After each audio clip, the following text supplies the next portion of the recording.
Hi, this is part 2 of how to swing a kettlebell. I'm Sean Mosen, and for over 2 decades, I have traveled around the world teaching people how to use kettlebells. In this little mini series, I'm going to help everyone understand the fundamentals and show you that there are steps that you need to take before you just grab a bell and start swinging it. Your success and of course your safety really depend on understanding these fundamentals. So if you haven't watched the first part of the series, go check it out. Okay, now, I'm assuming you've watched it, so you understand the top-down, bottom-up checklist. You know we're doing a high-tension swing, and you know why it's called that.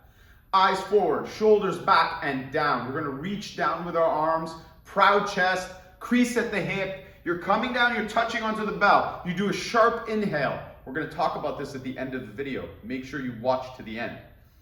Before you pick up the bell, before you start practicing the deadlift with it, which is one of the steps that you'll take, I want to make sure you understand your spinal alignment.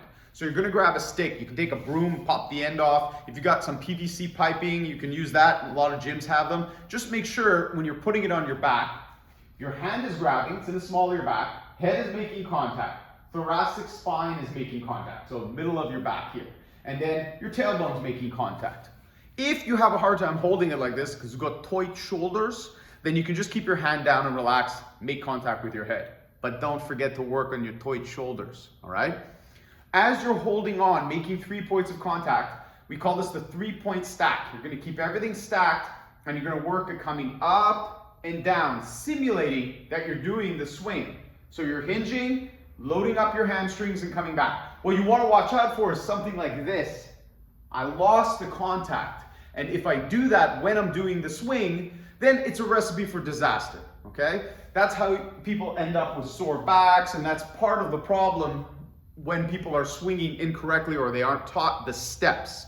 So you wanna work on the 3-point stack. This, of course, is the quick and dirty short version of this. There is a lot more to it, but for that, we'll make some subsequent videos, and also you've gotta get yourself to one of our courses. You have the 3-point stack, you're coming up and down. This is gonna help to protect the back. Next thing that's gonna help is that pressurized breath that I mentioned earlier. So as you're coming down, you're gonna breathe in sharp through your nose and you're gonna grab the bell. Now that sharp breath, don't think about pulling your belly button in, don't think about pushing out. What I want you to do, put your hands just like this and give a little fake cough. You feel that 360, you feel everything bracing all around your body. That's what you want. So you work on the fundamentals from the first video, top down, bottom up checklist. Eyes forward, shoulders back and down, creasing at the hip, coming down, sharp breath in, grab onto the bell. As you come up, push the feet into the ground, open the hips. That's it.